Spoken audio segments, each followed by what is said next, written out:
Actually एक fly over शुरू होता है। ये रेलवे क्रॉसिंग है एक तरह से। इस ब्रिज के नीचे जो है वो सिपरी बाज़ार कहलाता है। यहाँ का सबसे नियरेस्ट जो बाज़ार है हम लोगों का वो ये है। अब हम लोग फ्लाई ओवर पे आ गए हैं और रेलवे का ये फ्लाई ओवर है, काफ़ी बड़ा है और काफ़ी ऊंचा भी है, इसलिए कि इसके नीचे एक्चुअली रेलवे लाइन के एक अंडरपास भी है, इसलिए इसकी ऊंचाई थोड़ी ज़्यादा हो गई है।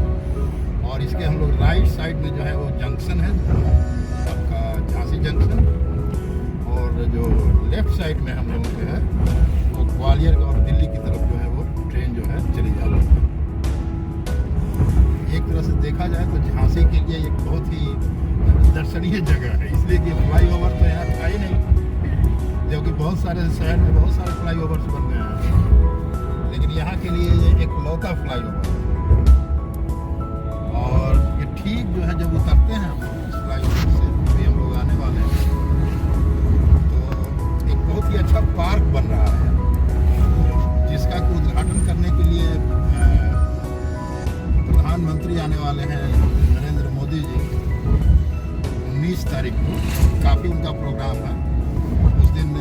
मोस्ट प्रोबेबली रानी लक्ष्मीबाई का जन्मदिन भी है और उस दिन वो यहाँ के किले से लाइव भाषण भी देने वाले हैं और उसका प्रसारण होगा लाइव।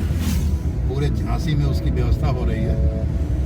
और ये हम लोग उतर गए। अब हम लोग इलाइट चौराहा है यहाँ का, बहुत फेमस इलाइट चौराहा। एक्चुअली इलाइट चौराहा आपको जब हम वहाँ पहुँचेंगे तो थोड़ा उसके बारे में बताएंगे। अभी लेफ्ट साइड में भी एक पार्क है, अच्छा पार्क है। यहाँ पार्क काफ़ी है झांसी में। ये देखिए यहाँ का जो गवर्नमेंट का होटल है, ये रानी वीरांगना होटल हमारे लेफ्ट साइड में।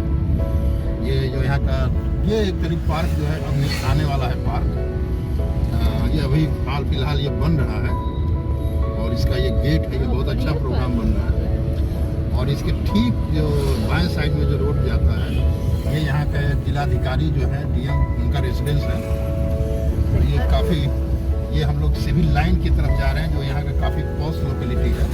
पहले हम लोग यहीं रहते थे साइड में, लेकिन इस बार के प्रवास में हम लोग थोड़ा दूर हैं, करीब 6 किलोमीटर। और ये राइट साइड में जो ये बिल्डिंग बन रहा है, ये एक्चुअली गवर्नमेंट का लीज पर दिया हुआ है रेलवे का, जिसको कि प्राइवेटाइजेशन कर दिया गया है और एक बहुत बड़ा मॉल बन रहा है। ये राइट साइड में हमारे चंद्रशेखर आज़ाद एक्चुअली तिराहा है ये। और यहाँ पे ये इनकम टैक्स डिपार्टमेंट का ऑफिस है राइट साइड में। हम लोग थोड़ा तेल वगैरह भी ले लें गाड़ी में, जिससे कि फिर आगे का हम लोग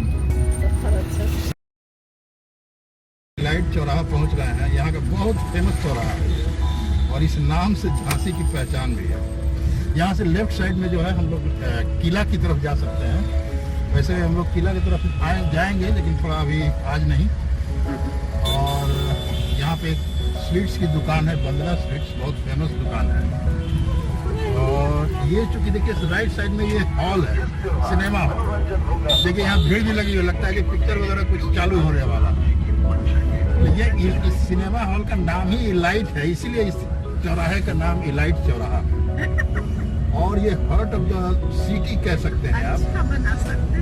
और ये इसी के जस्ट साइड में मतलब हम लोग रहते थे, वॉकिंग डिस्टेंस था, 5 मिनट में हम लोग घर चले जाते थे बस।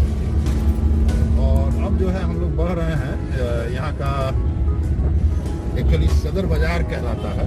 हालांकि वहाँ हम लोग अभी नहीं जाएंगे, वो भी एक काफ़ी पॉश मार्केट है, क्योंकि वो जो कैंटोनमेंट है यहाँ का, बहुत बड़ा कैंटोनमेंट है, फेमस कैंटोनमेंट। यहाँ 2 कैंटोनमेंट है, एक झांसी का है, दूसरा एक बबीना कैंटोनमेंट। बबीना तो समझिए कि एशिया का सबसे बड़ा कैंटोनमेंट माना जाता है।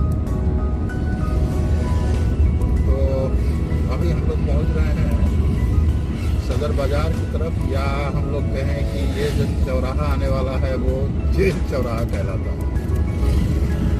जेल नहीं, कचहरी चौराहा,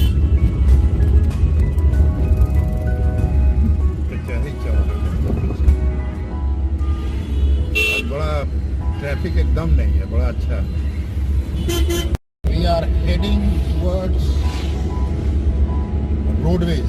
झांसी का जो रोडवेज है, यहाँ से सब जगह के लिए इलाहाबाद, ये जो आजकल प्रयागराज के नाम से हो गया है, वहाँ के लिए बसेज मिलती हैं, कानपुर के लिए बसेज मिलती हैं, लखनऊ के लिए।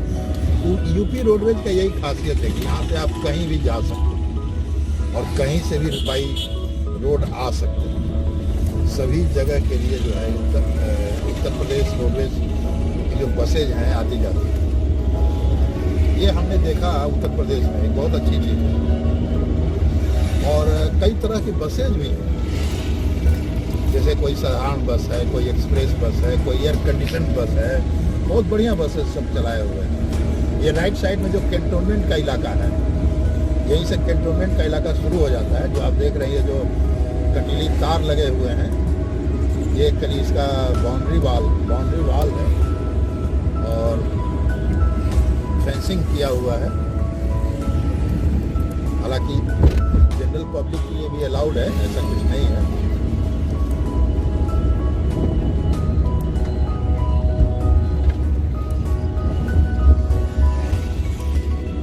आपको रोडवेज की कुछ बसेस दिखाई दे रही हैं, बस अब रोडवेज आने वाले हैं। हालांकि हम लोग का बड़ा कम आना जाना होता है, इसलिए कि हम लोग तो बाई ट्रेन चलते हैं। हालांकि एक बार मैं आया था पटना से, तो कानपुर होकर के आया था, तो उस समय मैं इस यहाँ के रोड का जो है रोडवेज का इस्तेमाल किए थे।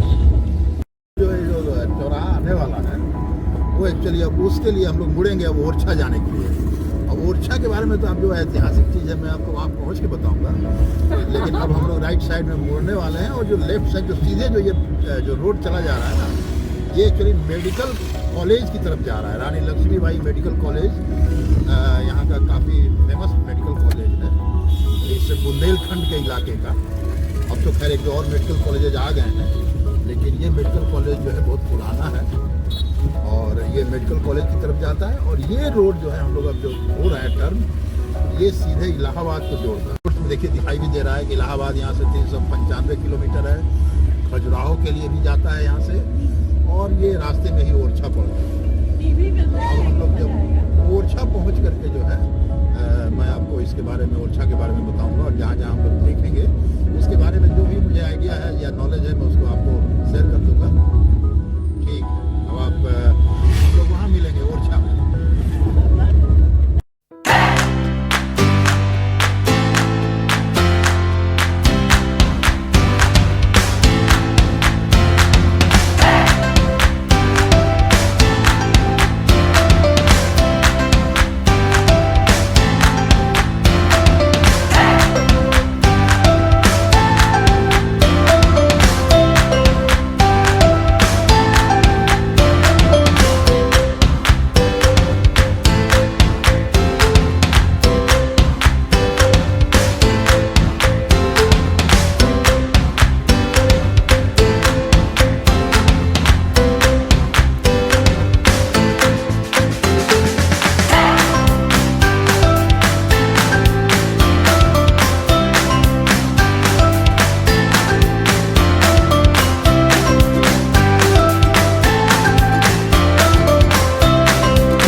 अभी हम लोग टनल क्रॉस किए हैं, रेलवे पे था ओरछा रेलवे स्टेशन।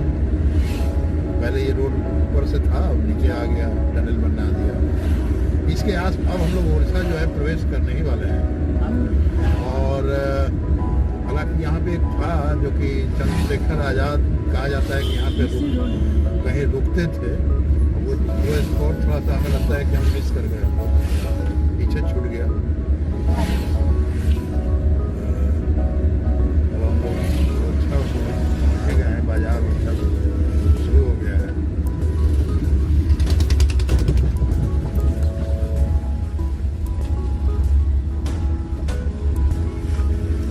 चंद्रशेखर आज़ाद का ये पार्क बनाया है, यहाँ पे ये निवास करते थे चंद्रशेखर आज़ाद, हमारे आज़ादी के लिए लड़ाई लड़ने वाले शहीद। इनको संत सेवा आश्रम के नाम से जानते हैं यहाँ पे। और ये नया जो है ये डाइवर्सल पुल बन गया है, जो कि वो बहुत नैरो एक्चुअली सकरा ब्रिज था। काफ़ी चेंजेज आ गए हैं जब हम लोग यहाँ आए थे।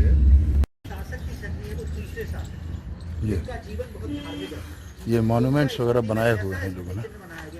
ये छतरियों का समूह है। छतरी मतलब एक तरह से छाता कहते हैं, लेकिन छाता जो है ये जिसमें कि बेतवा नदी के किनारे बसा हुआ है। ये छतरियाँ 15 छतरियाँ हैं, जिसमें कि मधुकर शाह, वीरेंद्र सिंह, जसवंत सिंह, उद्देत सिंह, पहाड़ सिंह की छतरियाँ भी शामिल हैं। मतलब कि 1 2 3 4 छतरियाँ हैं। छतरियों का निर्माण कराया गया है।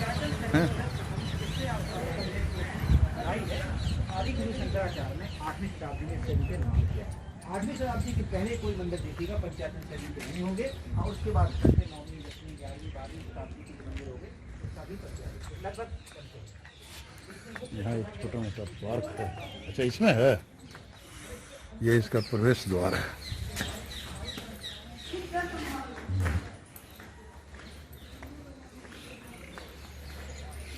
ये इसका अंदर का पोर्शन है। देखिए इसमें 4 बने हुए हैं, 4 छतरियाँ बनी हुई हैं। चारों अलग अलग राजाओं के नाम से हैं, जो कि, और ये बीच में पार्क का एरिया है।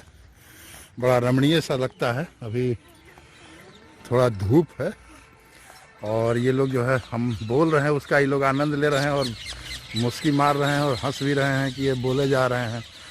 अरे भाई, तो वीडियो में तो कुछ ना कुछ तो बोलना पड़ता है ना, है? तो ये 4 छतरियाँ हैं। हालांकि अब शेष ही रह गया है, अब मतलब जैसे उसका कोई ये नहीं है, और लोग इसे देखते हैं। यहाँ एक झरना का भी निर्माण कराया गया है और कुछ लोग जो है यहाँ पे दिख रहे हैं। ये शिवलिंग भी है एक, लगता है जैसे कि पूजा वगैरह भी होता हो यहाँ, या हाँ, उस पर काफी सिक्के वगैरह भी रखे हुए हैं। ये देखिए, ये देखिए, ये जो है शीश महल है। इसमें एक्चुअली एकोमोडेशन भी है और नीचे रेस्टोरेंट है। ये जो देख रहे हो ना कि ये जो मोर पंखी लेकर के लोग घूम रहे हैं, ये एक्चुअली आर्टिस्ट हैं। आज पता नहीं क्या है इनका कि ये आते हैं और पूरा डांस वगैरह करते हैं सब जगह जगह, और यहाँ बेतवा नदी जो है किनारे, उसमें नहाते हैं। मोर पंखी है इनके पास काफी।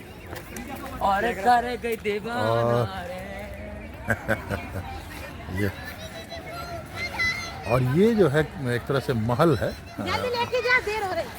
ओरछा के बुंदेला राजाओं का, ये भी है। और ये महल एक्चुअली इसलिए बनाया गया था कि ये जहांगीर यहाँ पे आएंगे, उस समय के जो सम्राट थे हिंदुस्तान के, उसको यहाँ ये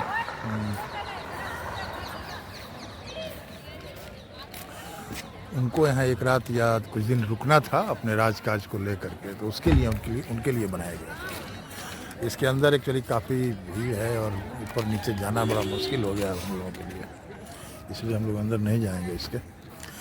और ये जो इसके बगल में जो है, ये बुंदेला राजाओं का अपना ओरिजिनल उनका महल था, और इसी महल में बुंदेला राजा पहले रहते थे। और यहाँ से थोड़ी दूर पर आगे जो है एक ओरछा का वो है, जिसको कि राम राजा मंदिर कहते हैं। उस राम राजा मंदिर में एक्चुअली राम का मूर्ति है, जिसके बारे में बहुत कहानी प्रचलित है, किस्सा प्रचलित है कि जो राजा थे उनकी जो पत्नी थी वो राम की बड़ी भक्त थी और वो राम के उतने भक्त नहीं थे। तो उनको लगता था कि भाई जब देखो तो उनकी पत्नी राम के उसमें पूजा पाठ में लगी रहती थी, तो उनको थोड़ा कुफ्त होता था। तो वो बताते हैं कि बोले कि अरे तुम्हारे राम इतने, अगर तुम उनकी भक्त हो तो यहाँ क्यों नहीं आ जाते हैं। तो बोले कि ठीक है, मैं अब उनको ले आऊँगी यहाँ। तो चली गई वहाँ, ऐसे लीजिए ना ऊपर का, वहाँ चली गई और वहाँ जाने के बाद जो है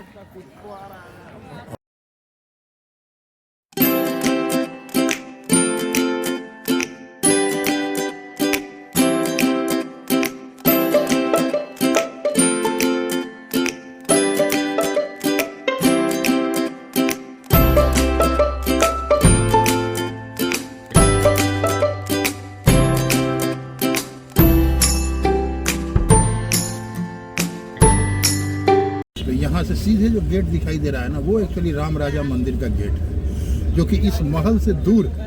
और यहीं पे एक्चुअली मंदिर में रानी जो है राम भगवान को ले आकर के रखी थी वहाँ से। एक्चुअली उसकी कहानी थोड़ी लंबी है, तो वहाँ से रखी थी और उसके लिए एक्चुअली मंदिर बन रहा था।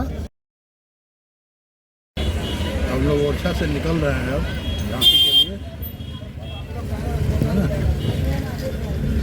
अब हम लोग झांसी नहीं मिले जो है ना, ये देखिए काफी सकरा द्वार है, इसको कौन सा हाथी द्वार बोलते हैं। हाँ, मैं ये बता रहा था कि अब जो ये ओरछा है ना, एक बहुत ही सुंदर पर्यटक स्थल के रूप में डेवलप कर दिया है और यहाँ इतने होटल हैं।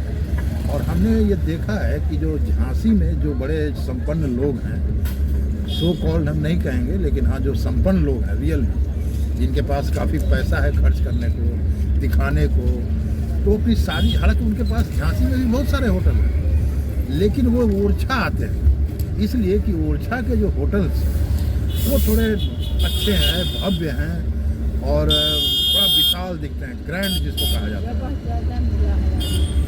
और एक बात और भी होती है कि भाई उनकी शादी जो है ओरछा में हुई थी, तो ये भी एक कहने को हो जाता है कि भाई फलाना जगह गई थी बारात, यहाँ गई थी तो ओरछा, झांसी में झांसी शादी होगी तो कौन कहेगा कि झांसी में शादी, भाई ओरछा में हुई थी। तो ओरछा में बड़े अच्छे अच्छे होटल हैं और ये तो खैर वो पूरा डेवलप कर गया है। हम लोग करीब 3-4 साल के बाद आ रहे हैं, तो बिल्कुल हम लोग भी अनुभव कर रहे हैं कि यहाँ पे काफ़ी बदलाव आया है और डेवलपमेंट काफ़ी है, मतलब इन टर्म्स ऑफ होटल और hotel tourism you can say, बहुत ज़्यादा होटल के साथ। और होटल वगैरह भी जो बनाए हैं इन लोगों ने ना, उसमें एक थोड़ा ऐतिहासिक धरोहर है, सब महल जैसे दिखते हैं, किला जैसे दिखते हैं, जैसे लगता है कि हाँ भाई कुछ तो ऐतिहासिक उसमें रिफ्लेक्शन आता है उसमें।